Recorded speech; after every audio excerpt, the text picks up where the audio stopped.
Well, this month in July of 2023 has been the hottest on Earth in recorded human history. That's according to scientists at the World Meteorological Organization and the EU's Copernicus Climate Change Service. In a press conference yesterday, the United Nations chief says that the Earth is at a major changing point. All this is entirely consistent with predictions and repeated warnings. The only surprise is the speed of the change.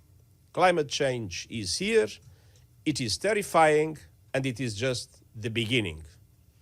The era of global warming has ended, the era of global boiling has arrived. From global warming to global boiling. Joining us now is journalist Jeff Goodell and writer of the new book, The Heat Will Kill You First. Jeff, thanks for being with us to talk about this very heavy topic. Happy to be here. Well, you know, a lot of folks, this is hard to confront. I mean, it's still, divisive lines, but as we continue to live through these extreme conditions, it's hard to argue the world, the climate, the planet's changing. In your book, you actually talk about this change, saying that we have left the, quote, Goldilocks Zone. What do you mean by that? Well, Goldilocks Zone is a phrase that scientists use who are looking for life on other planets. They're looking for the presence of liquid water. That's a good sign that there might be life. If it's too cold, the water is ice. If it's too hot, it's been vaporized and it's not there. So they call this sort of life-giving zone the Goldilocks Zone. And I use that in my book to talk about how, all life on this planet, including us, of course, but everything else around us, grew up in this sort of stable climate range that we're very good at dealing with. But as our climate heats up, we're moving out of that range, and it's becoming more and more difficult for humans to handle that kind of extreme temperatures that we're now moving into. And that's the key word, extreme. It's high highs and low lows, and they're just drastic and coming at times that we don't expect this type of weather or weather phenomenon to happen. Many scientists have been warning about climate change for years, but as we heard the head of the United Nations say, they're surprised at the speed that it's all happening. Are you shocked by this as well? Well, yes and no. I mean, the warming has been predicted by climate scientists for a very long time, and what we're seeing now is within the range of that kind of warming that they've been talking about. But it's very difficult to predict, immediate events, near-term events, extreme events, where these kinds of heat waves will pop up, how long exactly they will last, those kinds of things. Weather is a very chaotic system, and so in the immediate sense, I think I'm surprised, and a lot of others, that, like I'm here in Texas, it's been extremely hot here for a couple of weeks, and the sort of length and duration of these heat waves, I think, is catching everybody by surprise. And given the mounting empirical evidence that's right in front of us, how do you explain how there are still naysayers about climate change?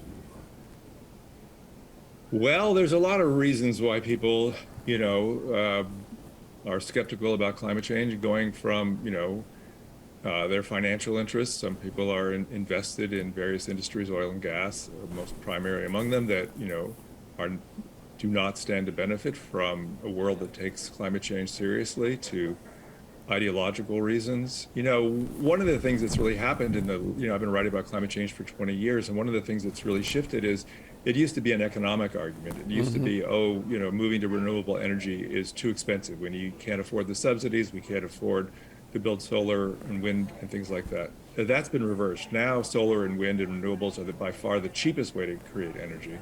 But the climate, debate now has shifted into the sort of culture wars that we see in America between the left and the right, this idea of woke culture. And, there's been a real attempt to undermine, science itself. We saw that during COVID, and it's happening again. Certainly become political. Well, scientists say it's evident that humans contributed to this climate change. We're to blame to a degree. So if that's the case, if mankind caused it, how can we reverse it? Well, we're not going to reverse it. We're not going to go back to the climate that you and I and everybody who's watching this grew up in. We're moving into a new climate realm no matter what we do. But we can have a lot of impact on how bad it gets.